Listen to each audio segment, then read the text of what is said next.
এটি খুব মজার স্মৃতি। ১৯৭১-এর ১৬ই ডিসেম্বর। আমি বর্তমানে যে পেশায় আছি, সাংবাদিকতা পেশা। আ ধরতে গেলে আমি মনে করি ওই ১৯৭১-এর ১৬ই ডিসেম্বরটা আমার হাতে খড়ি। কারণ ওইদিন আমরা নন্দনকানন বসবাস করতাম। আমাদের সমসাময়িক একটা আমাদের গ্রুপ ছিল যে যেদিন দেশ স্বাধীন হলো, সকালে যখন এটা ক্রমশ যখন এটা প্রচার হয়ে গেল যে পাকিস্তানি সেনাবাহিনী আত্মসমর্পণ করছে এবং দেশ স্বাধীন হয়ে গেছে, তখন সেদিনের সেই পরিস্থিতি এটা তার বলার মতো না যে কী যে উল্লাস উৎসব এবং কী যে একটা মানুষের মধ্যে হাসি আনন্দ, এটা তো অন্যরকম একটা বিষয় পরিবেশ ছিল। তো আমরা যারা আমাদের যে গ্রুপটা ছিল, যে তখন কে কীভাবে তাদের আনন্দ প্রকাশ করবে, তাদের অনুভূতি প্রকাশ করবে, এগুলো যেমন যেন ঠিক বুঝে উঠতে পারছিলাম না আমরা কেউ। তো হঠাৎ আমাদের মধ্যে আমি একটা প্রস্তাব দিলাম আমার বন্ধুদের, চলো একটা কাজ করি, আমরা আমরা একটা কাগজ বের করি পত্রিকার মতো করে, যে কীরকম কাগজ হবে, যে কোথায় খবর পাবো, কি করব।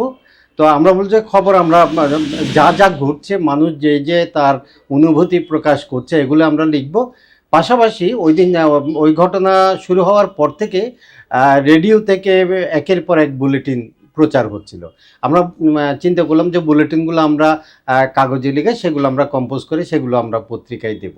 তো ছাপবো কীভাবে, কোথায় যাব? আমাদের পাশেই, আমি যেহেতু নন্দনকানন থাকতাম, আমরা নন্দনকানন তমিজ মার্কেট বলা হয়, যে রাইফেল ক্লাবের, বর্তমান রাইফেল ক্লাবের ঠিক উল্টো দিকে। তো তমিজ মার্কেটে একটা প্রেস ছিল, সেটার নাম ছিল ইস্টার্ন প্রেস। টানা তৃতীয়বার অর্জন করেছে দেশের সেরা সুপার ব্র্যান্ড স্বীকৃতি বসুন্ধরা টিস্যু। সেই প্রেসের মালিক ছিলেন জনাব কুদ্দুস সাহেব, তিনি মারা গেছেন। পরবর্তীতে উনি, স্বাধীনতার পরবর্তী উনি একটি দৈনিক পত্রিকা ওই প্রেস থেকে বের করেছিলেন। ওই পত্রিকার নাম ছিল দৈনিক মিছিল। চট্টগ্রামে আজাদির পর এই পত্রিকাটি বেশ বহুল প্রচারিত ছিল, সেই পত্রিকায় আমি চাকরিও করেছি। তো পত্রিকা তখন তো ১৬ই ডিসেম্বর তো আর প্রকাশ হয়নি। ওই দিন আমরা কুদ্দুস সাহেবকে গিয়ে ধরলাম যে আপনার প্রেস থেকে আমাদেরকে একটা পত্রিকা বের করার সুযোগ করে দেন, আমরা লেখালেখি করবো, এগুলো একটু ছাপিয়ে দেবে। উনি সানন্দে রাজি হলেন। তখন উনি বললেন যে ও যে প্রেসে কম্পোজিটরদেরকে ডেকে যে ছেলেপেলেরা কি করতে চায় একটু করো। তো আমরা সবাই ওখানে বসে মিলে লেখালেখি শুরু করলাম, কম্পোজ শুরু হয়ে গেল এবং কয়েক ঘন্টার মধ্যেই আমরা মোটামুটি এক পাতার একটা কাগজ করে ফেললাম। এটা ছাপিয়ে দেওয়া হলো, যেহেতু ওখানে প্রেস ছিল। তো এটার আমরা একটা মূল্য ঠিক করলাম যে ৪ আনা আমরা এটার দাম রাখবো। তা আমাদের বন্ধুবান্ধব কেউ কেউ বললো যে এটা অনেক বেশি দাম হয়ে যাচ্ছে। আমরা বললাম যে কেউ কিনলে কিনলো, না কিনলে নাই, আমরা প্রচার করব। তো এইখান থেকে প্রেস থেকে যা ছাপা হচ্ছে আমরা নিজেরাই সেগুলো বগল দাবা করে করে নিয়ে বেরিয়ে যাচ্ছি এবং বিক্রি করতেছি। দেখা গেলো যে মানুষ উৎসাহে এগুলো কিনছে। তা এবং কিছুক্ষণের মধ্যেই দেখা গেলো যে আমাদের কাগজ শেষ। সে এক মজার স্মৃতি যে নিজেরা কাগজ খবর লেখা, নিজেরা সেগুলোকে ছাপানোর ব্যবস্থা করা, আবার নিজেরাই সেটা হকারের মতো করে সেগুলো আমরা বিলি বন্টন, বিক্রি ইত্যাদি করা। অদ্ভুত একটা আনন্দময় দিন ছিল সেই দিনের।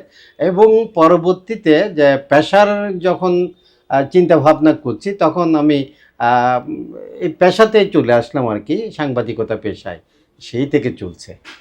এটা এটা এটা এটা এক পাতার একটা কাগজ ছিল, নামটা আমি ভুলে গেছি।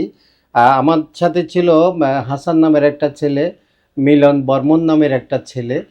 আমরা মোটামুটি ৫-৬ জন ছিলাম সবাই মিলে।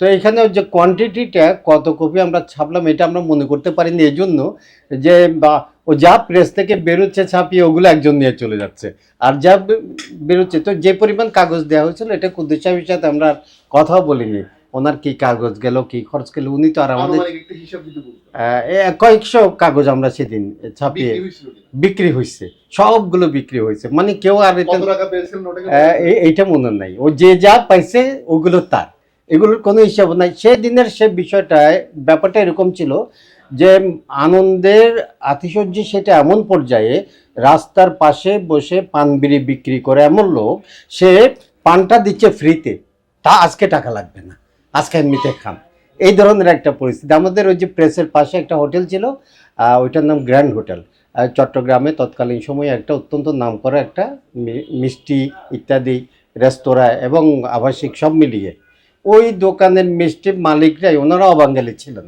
ওনারা মিষ্টি নিজেরাই ওই মানুষকে খাওয়াচ্ছেন। ওই দিন কোনো লেনা দেনার কোনো বিষয় নাই। আর মানুষটা এই দিন পয়সা দিয়ে এটা কিনলো কেন? ছেলে পেলেদের আনন্দ দেওয়ার জন্য, আমাদেরকে আনন্দ দেওয়ার জন্য। এবং এটাই, এইভাবেই আমরা মোটামুটি, এগুলোর আর কোনো হিসাব নিকাশ কি পেলাম কি না পেলাম কোনো বিষয় ছিল না তখন।